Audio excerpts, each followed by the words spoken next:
Salve galera, bom dia, boa tarde, boa noite, dependendo de quando você estiver assistindo essa aula. E hoje nós vamos terminar o que nós começamos há 2 aulas atrás com as operações básicas. Hoje a operação é de radicionalização, radicalização, enfim. Nós vamos descobrir nós vamos descobrir o lado de um quadrado, né? Então existe toda uma dinâmica em relação a isso que a gente vai aprender, que a gente vai abordar. E antes de mais nada, antes de continuarmos, espero que vocês tenham passado bem de Natal, tenham comido bastante, sem aglomerações excessivas, que você vai ver, no meio de janeiro vai ser complicado. Mas enfim, espero que eu esteja errado.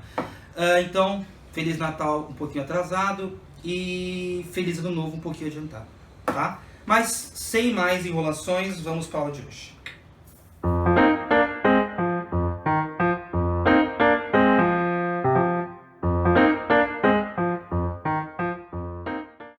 Bom, antes de mais nada, a gente tem que entender o que é uma raiz quadrada, Antes de começar a sair rabiscando papel e fazendo continha, porque é aquilo que eu não quero que aconteça, porque a gente tem que aprender do jeito mais preenchido possível.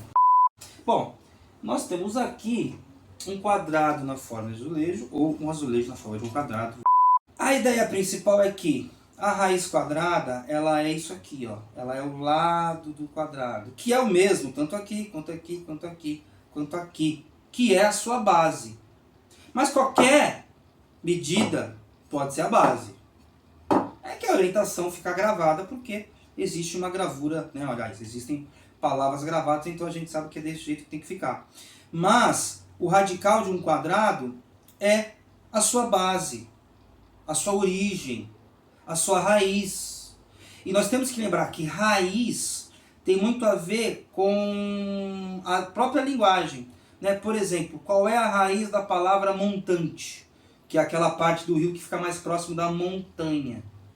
Então veja, monte está presente na montanha e está presente na montante, até mais do que o monte, Mas enfim, esse é o radical, é a origem. Então, qualquer quadrado tem como a origem, tem como sua origem, um dos seus lados. Então, quando a gente fala raiz quadrada, a gente está calculando o lado do quadrado. Há quem diga, como meu professor, que traduziram errado. E aqui eu sou obrigado a discordar um pouquinho, levemente. Se bem que é meio difícil discordar levemente, mas enfim. É o lado, mas é a base, porque quando a gente desenha um quadrado, a gente desenha um lado dele, ó.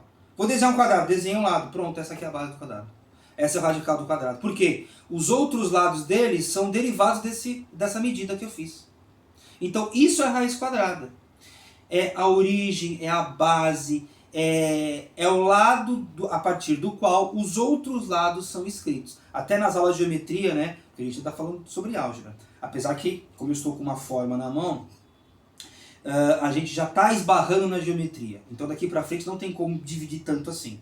A gente conseguiu até uma aula passada, e até na aula passada de multiplicação e divisão e soma e subtração, a gente esbarrou na geometria, formando lá os quadrados, os retângulos, aqueles quadros. Então não tem como a partir de agora a gente dividir tanto assim. Mas essa é a ideia principal. O lado, o radical de um quadrado é o lado dele. Por quê? É a partir desse lado que eu desenho os outros. Só fazer o teste. Pega uma folha, vou desenhar um quadrado. Você vai desenhar um primeiro lado primeiro. A não ser que você tenha um carimbo, mas aí acho que também é roubar demais. Então é a partir dessa ideia que a gente vai calcular o que a gente vai calcular nos próximos minutos. Primeiramente, vamos nos lembrar da divisão, porque a radiciação, ela vai ser, esse método pelo menos, ele vai ser muito próximo, vai ser muito análogo à divisão. Então vamos pegar uma conta bem simplesinha aqui, por exemplo, 10 dividido por 3, Então 10 dividido por 3, 3 vezes 3, 9, boto o 9 aqui, 10 menos 9, 1. Se eu quiser parar a conta, eu paro. Na escolinha, quando a gente está aprendendo a dividir, lembrando que a divisão é uma sucessão de subtrações, para quem não assistiu às 2 aulas anteriores de multiplicação, divisão, soma e subtração, vai saber, e eu sugiro que você retorne a ela, ou então você visite as aulas, para você perceber que, na verdade, só existem duas operações, que é soma e subtração. Mas essa operação aqui, né, a radicalização, a radicionalização, ela é um pouquinho diferente, mas ela é análoga a isso aqui, como eu disse, né? Mas, se a gente quiser parar aqui, a gente para. Então, ó, 10 dividido por 3 resulta em 3 e resta 1. Só que esse 1, ele pode ser continuado, ele pode ser afetado pela divisão de novo, né? Vamos dizer assim. A gente pode continuar a dividir esse número, não parou. Né? Isso para os gregos já era meio esquisito, né? Porque, poxa, você quebra um número e continua a conta? Continua a conta. O que a gente faz? De certa forma, a gente divide por 10, ou seja, põe a vírgula e faz vezes 10. Aqui tem um 10 imaginário aqui que a gente coloca. Né? Aqui seria um apontamento, até a gente cria um apontamento, como eu aprendi lá com o professor Risseri, um apontamento anfantasma, e eu coloco adiocos aqui, né? Uma deixis adiocos. Eu tiro do nada, de certa forma, tiro um número 0, coloco ele aqui, mas ao mesmo tempo eu multiplico por 10, que é aumentar um 0 aqui com a vírgula. Mas enfim, é o mesmo número, né? Então eu já sei que vai dar 9, e aqui fica 3. 1 de novo. Posso continuar? Posso. Né? Abaixei o 0 de novo, dá 9, sobra 1, ponho 3. Isso aqui vai ser interessante, essa dízima periódica, né? O que é uma dízima periódica? É a parte decimal, que ela é periódica, né? Ela aparece sempre, ela entra num ciclo. É interessante isso, ela entra num ciclo. Mas isso acontece com números que a gente consegue dividir. Agora, a radicionalização de um número, eu já vou aproveitar o símbolo dela, né, da operação, ela é diferente. Porque, por exemplo, eu quero achar, como eu expliquei lá com o azulejo, eu quero achar o radical de um quadrado. Então eu não estou dividindo esse número por ninguém. Eu estou calculando o radical de um quadrado. A origem do quadrado. O lado do quadrado. O primeiro lado do quadrado, né? O primeiro lado a partir do qual todos os outros lados serão construídos, né? Os outros 3 lados restantes. Então vamos pegar um número pequeno e já começar a abordar a operação. Vou pegar aqui 20. Eu não vou colocar nenhum divisor aqui. E por que eu não posso fazer isso? Simplesmente porque eu não estou dividindo um número, né? Eu estou encontrando o lado de um quadrado, né? O radical de um quadrado, a origem do quadrado, etc. Então eu não posso ter assim. Mas como é que é, né? Eu não posso ter dessa forma que eu não tenho esse número aqui. Aqui não aparece. Vai aparecer uma outra coisa. Agora, o que vai aparecer uma outra coisa? Né? Que coisa vai aparecer? Bom, aqui nós usamos a tabuada, né? Aqui nós vamos usar uma parte da tabuada, que são justamente as multiplicações iguais, né? Um número por ele mesmo. Então, a gente pode se utilizar, né? A gente vai se utilizar do... Eu vou colocar aqui só por burocracia, né? O 1 vezes 1, que dá 81, e o 10 vezes 10. Não vai acontecer, mas só para a gente usar de burocracia.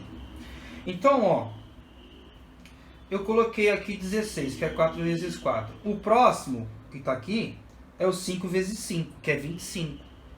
Então, a raiz quadrada desse quadrado 20, olha só como eu já estou olhando esse número como uma área, na verdade, né? Porque se eu estou calculando, né, se eu estou tentando extrair o lado daquele quadrado, este número-alvo, ele é um quadrado. Ele é uma área, perdão.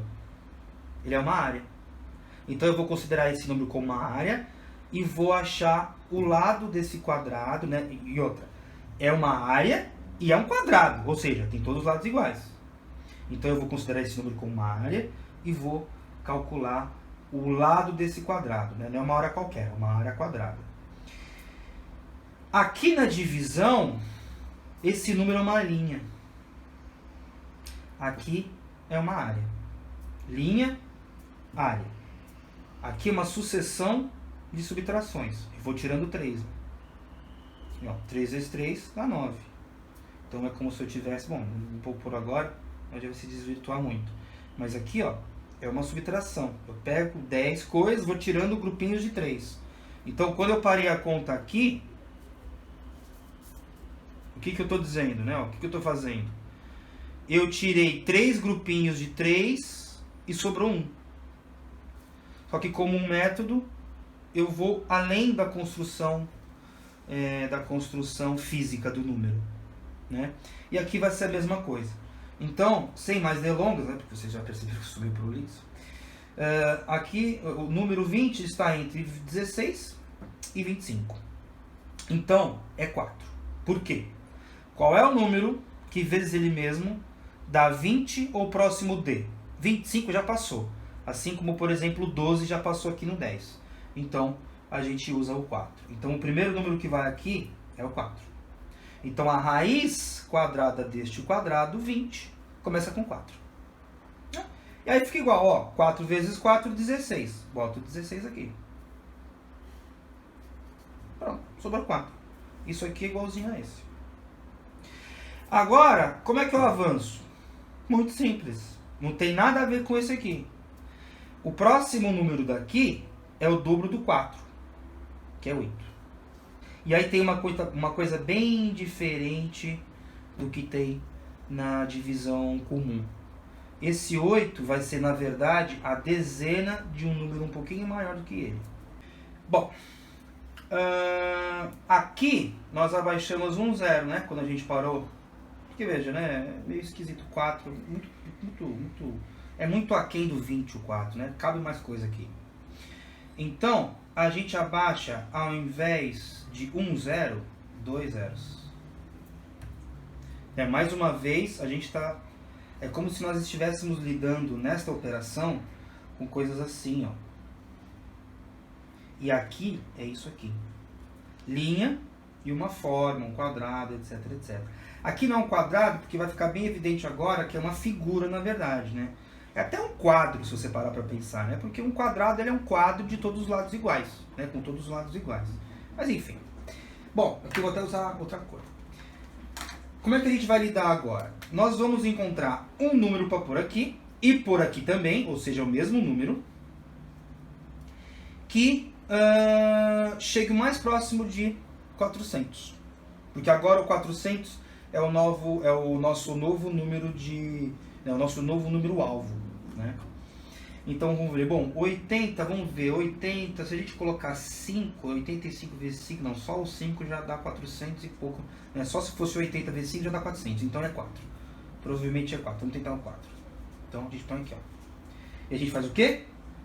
84 vezes 4. Então eu vou colocar aqui no cantinho. 84 vezes 4. Aqui dá 16, vai 1, 32, 33. É isso aí. 336. Vou tirar de 400. Aqui vai dar 64, né? 64. E aí o que acontece? Bom, lembra que o 4, nós abaixamos o 0 para a primeira vez, certo? Que nem aqui, ó. Quando a gente abaixou o 0 aqui, a gente colocou a vírgula. Quando a gente abaixa o 0 aqui, a gente também põe vírgula. E aí este número aqui vai aqui. Então, a nossa área, aliás, o nosso lado, né, o lado do nosso quadrado, ele começa com 4.4. Legal, já melhorou. Mas podemos melhorar isso aqui. Como a gente faz isso? A gente abaixa 2 zeros. Fica 6.400. E aí o que a gente faz aqui? Muito simples. A gente ignora a vírgula, dobra este número, como fizemos com o 4 pela primeira vez, e a gente tem 88, tracinho alguma coisa, vezes essa mesma coisa. Ou melhor, né? 88, tracinho uma unidade, vezes essa própria unidade. E aí, qual é essa unidade? Bom, 5 dá 400 e pouco, 7 eu acho. Vamos tentar o 7. Acho que 7 vai rolar. Mais uma multiplicação, né? Eu vou usar aqui, né? Então, ó, 88 7 vezes 7, 49, vai 4. 7 vezes 8 dá 76, né? Olha aí, deu certinho. 6.000, certinho. Certinho seria 6.400. Vamos tirar isso aqui, um do outro. Como é que vai dar? Deixa eu ver, vai dar 191. Pronto. Sobrou 191. Bateu? Pô, bateu. Então, quase me atrapalhei com a caneta aqui. Este 7 vai aqui. E aí eu continuo. Mesmo método. Agora eu só preciso mostrar para vocês duas coisas. E eu vou fazer essas duas coisas num próximo exemplo, porque uma delas precisa que seja um outro exemplo. Bom, nossa primeira curiosidade, que eu faço questão de ensinar porque foi sensacional quando eu aprendi, é o próprio símbolo da raiz quadrada. Bom, dizem que esse símbolo foi criado pelo Christoph Rudolph, um matemático alemão. Curiosamente, o autor do primeiro livro de álgebra em alemão. E antes dele, né, nos documentos que o pessoal se utilizava para se comunicar, olha, eu estou descobrindo isso, eu escrevi um papel, não, um paper, né, porque eu seria o paper, né, mas aí o cara escreve um artigo, tal, não sei o quê. E aí, o que aparecia nos documentos? Assim, ó, radix quadratum. Imagina escrever isso aqui, caraca, toda vez. Aí, alguém mais preguiçoso escreveu rad. Aí, o outro mais preguiçoso ainda, até o mesmo, rd.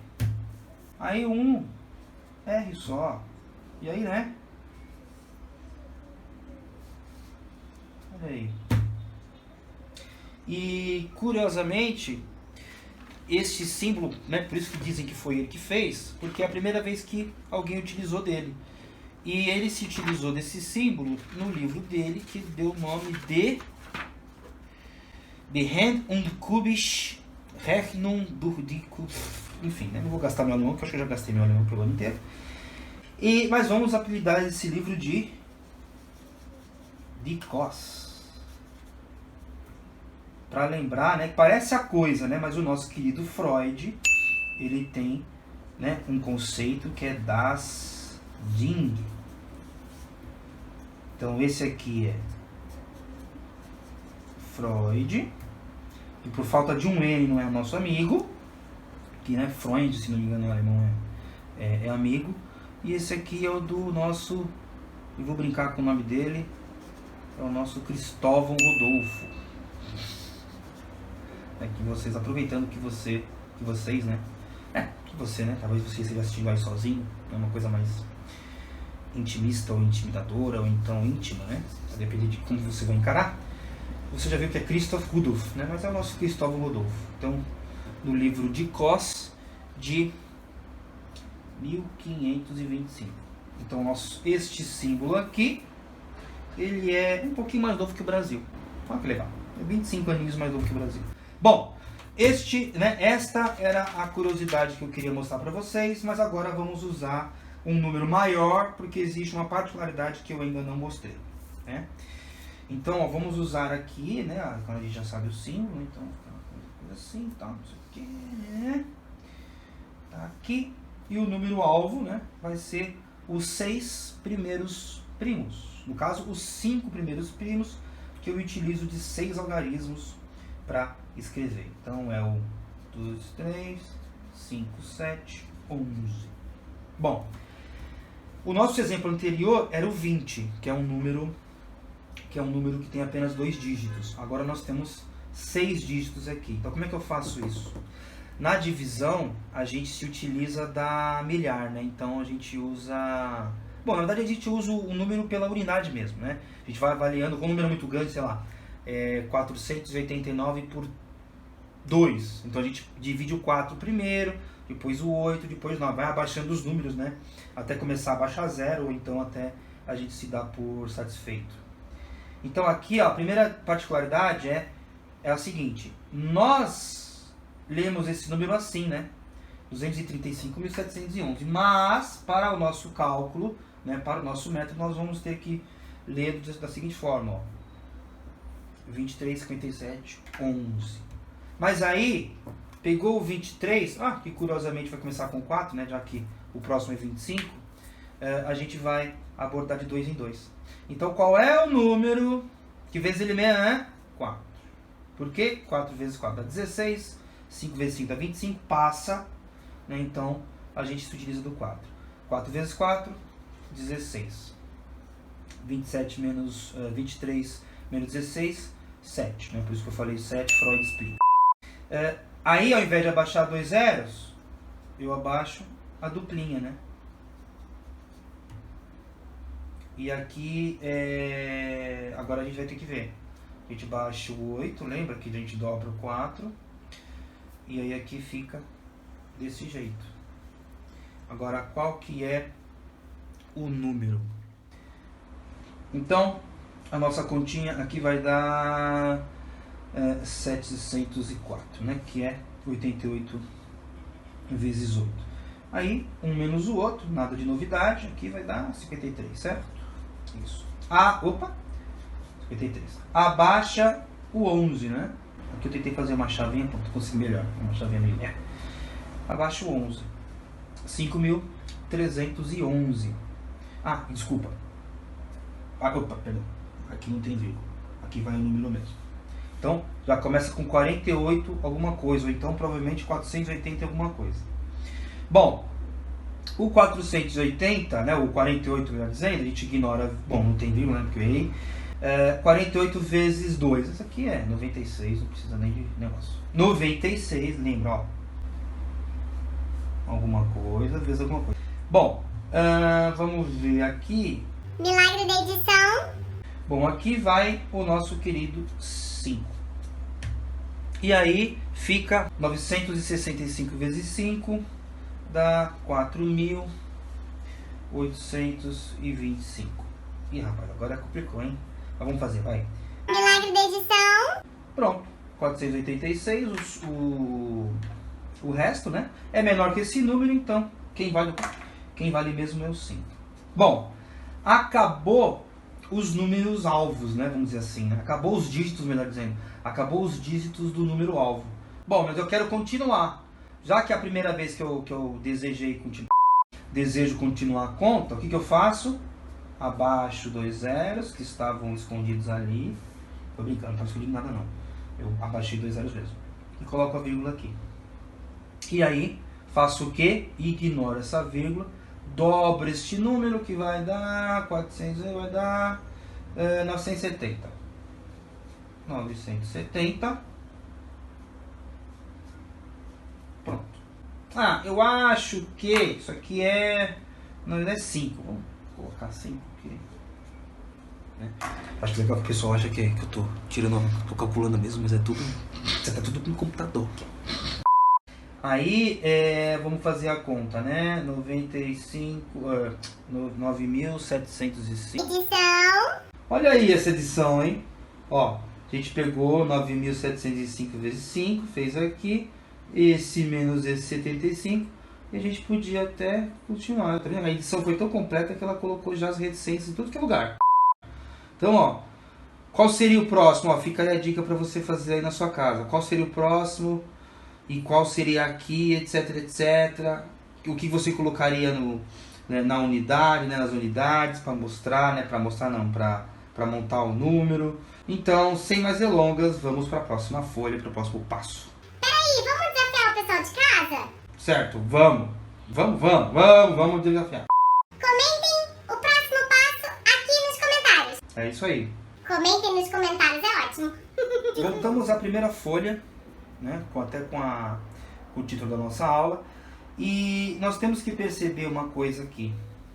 Eu não continuei a conta, né? As reticências aqui e aqui também vale uma reticências. É que essas reticências são diferentes.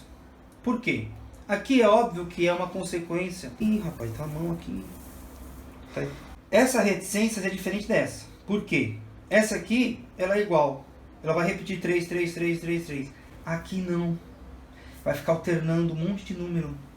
Uma hora é 7, uma hora é 8, uma hora é 5, volta a ser 8, uma hora é 2. Este tipo de número, pelos gregos não poderem absorver racionalmente, e aí a palavra racional ganha uma outra conotação, eles chamaram esse número de irracionais. E por que irracionais? Por duas razões. A primeira razão é que eu não consigo compreender um número que eu não consigo calcular. Como assim? Ué, este número, ele continua aleatoriamente adicionando ou tendo adicionados algarismos. Este aqui não. Este aqui repete o 3. Poderia ter acontecido, por exemplo, de ser uma coisa assim. O resultado 5, 7, 7, 7.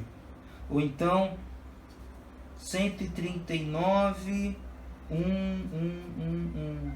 Ou 235,13, 13. Essas dízimas, como eu já disse, são periódicas, né? Porque o 1 repete, o 7 repete, ou então, se você preferir, o 77, né? O 101, né? E o 13, né? Essas são dízimas periódicas. Aqui não forma dízima, porque, por exemplo, uma hora é 5, 8, aí volta para o 7, aí é 1, aí é 4, ele não repete. Então, eu não consigo compreender esse número. Esse eu consigo. E mais né, a segunda característica. Este número eu não retorno uma divisão. Por exemplo, de um n sobre m. Ou seja, um número inteiro sobre outro número inteiro. Este número eu consigo. Tanto é que este número mesmo é óbvio que é o 10 sobre 3. É uma forma de expressar esse número. Esse número vai ter uma forma n sobre m, perdão. Esse vai ter sobre e esse aqui vai ter, por exemplo, um p sobre q. Aqui é q, tá, gente? Não é 9 não. Então, ó, eu consigo restaurar, eu consigo trazer, de uma certa forma, uma divisão, uma razão, né? Lembra da razão? A palavra razão? Ó, é uma razão entre dois números, né? A razão, sei lá, de 10 para 3, né? 10 para 3. Né? Sei lá, a gente vê isso muito em receita, ó, sei lá, 10 colheres de arroz para 3 de água, vai ficar uma desgraça, vai fritar tudo, vai fazer uma desgraça. Mas inverte, 3 colheres de arroz para 10 de água, ou seja, vai ficar uma sopa, mais é uma razão. Né? Não importa se você vai comer bem ou não, o que importa matematicamente falando que é uma razão. Então, eu consigo restaurar essa razão, que vai ser a nossa próxima aplicação prática. Como é que a gente vai fazer para resgatar ou pelo menos uma fração, que também é uma fração, mas como é que vamos resgatar uma razão deste número? Este número a gente não resgata. Então, este cara aqui não gera uma fração desse tipo. Esse cara aqui é um número irracional. E é interessante que é assim, o π, o e, o raiz de 2, olha lá, raiz de 11, raiz de 7, e assim vai. Todo número primo não apresenta uma razão. Tá aí uma forma de você falar o que é um número primo. Número primo também, veja que agora, ó, a gente está aprendendo uma coisinha assim, né? A gente aprendeu assim, aprendeu assim, aprendeu assim, de repente, tem dois caminhos que a gente pode seguir. Qual nós vamos seguir? Bom, vamos seguir para findar uma aplicação, né? Para findar não, né? Mas para dar uma consolidada em algumas coisas, ou pelo menos até aqui na álgebra, né? Para dar uma consolidada na nossa álgebra. Enquanto que esse caminho aqui seria da geometria e aqui da álgebra. Então, na próxima aula, nós vamos aplicar aquela balança, né? Para ver como a gente pode usar aquilo para muitas coisas, descobrir muitas coisas interessantes, filosóficas, obviamente, mas aplicações práticas. Então vai ser a nossa primeira aplicação prática. E vai ser interessante porque a gente vai usar mais de uma balança. Claro que não real, porque não precisaria. Mas enquanto houver papel e caneta, a gente pode construir infinitas balanças simbólicas. A gente vai ver também como a gente articula a utilização de 2, ou 3, ou 4, ou 5 balanças, né? Mas calma, a gente só vai usar 2, fica tranquilo. E como vocês puderam ver, a imagem deve ter mudado, o som deve ter mudado, a iluminação deve ter mudado, então fiquem tranquilos porque a gente teve que trocar de celular por problemas técnicos. No caso, câmeras, né? Porque hoje é tudo celular. O celular é tudo bloco de notas, despertador, controlador de caloria, secor, enfim. É tudo menos telefone. Pois é tudo menos telefone. E só uma coisa aqui que eu vou arrumar aqui na nossa folha. Agora a gente vai pro finalzinho. E é isso aí. Um ótimo ano, uma ótima combinância de Natal, de Ano Novo, aquelas coisas todas e tá bom. Tchau.